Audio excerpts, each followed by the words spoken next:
Join us, fight the good fight. My name's David Doak. I'm a director at Free Radical. Haze is set in the future, at 2048. It's a very different world to the world that we have nowadays because private military corporations have become a very important part of this world. Mantle provide the soldiers with all kinds of technology. Obviously the guns, the vehicles, all that kind of thing. But key to Mantle's, the way they fight wars, is they're also involved in pharmaceutical research. And Nectar is a pharmacological product. Basically, it's Mantle's combat enhancer that allows the soldiers in Mantle's army, the troopers, to fight at an amazing range of ability. They can see things that you couldn't see unaided. They have faster reactions. They are better at aiming. Really, it's the kind of like, it's the pep pill for the modern army. Haze has full 4-player co-op throughout the campaign story, and then for more traditional multiplayer stuff, we'll be offering deathmatch. And also, we're very excited about a number of assault-based, kind of mini-objective multiplayer maps, which support the greater fiction. So you have like kind of little conflicts, troopers versus rebels, outside of the main story arc. So it just builds the world for you. And in the game Haze, you play a character called Shane Carpenter. And Shane is a soldier in Mantle's army. So he goes into this war, he's very excited about it, he wants to do the right thing, fighting for Mantle, and things change dramatically over that time. As events unfold in Haze, Shane Carpenter and the player will gradually realise that they're being controlled. And a key part of the game is now that Shane will turn around and break away from the influence and control of Mantle.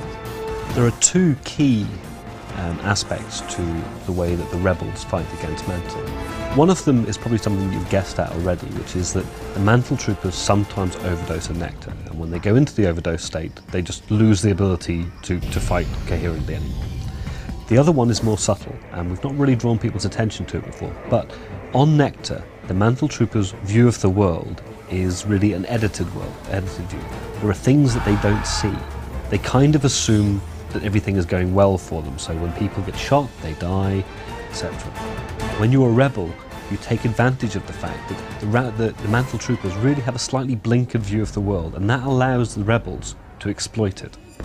Because the Mantle troopers are souped up on Nectar all the time, it makes them supremely arrogant, and that makes them vulnerable to exploits, fast exploits. So a thing you can do on the rebel side is we call it the weapon steal. The cool thing about the rebel weapon steal is that really what you're doing is just saying, I like your gun, I'm going to take it off you. And what it is, it's playing on the arrogance of Mantle. The last thing he expects you to do is to punch him in the face, take his gun. And that's going to really freak people out in multiplayer. The rebel play dead ability, it's essentially play possum. The Mantle troopers are always thinking that they're winning, always thinking that they've killed the rebels. If you're nearly dead, suddenly you're allowed to play dead, and that means that they'll ignore you as a target, and you can jump up and outflank them, surprise them. The really cool thing about being on the rebel side is that you now have to work on your wits and your knowledge of ways to exploit Nectar against the troopers. So it's no longer, I'll just press this button and I get these abilities. It's looking for ways which you can make the troopers go wrong, or ways that you can get the jump on them because they're taking Nectar. And with Haze, we want to be creating really the shooter that people think of when they think of PS3. And we think that this is a really excellent window of opportunity for us to step into the spotlight and to show what Haze is really capable of. Haze will be available in November 2007, exclusively on PlayStation 3.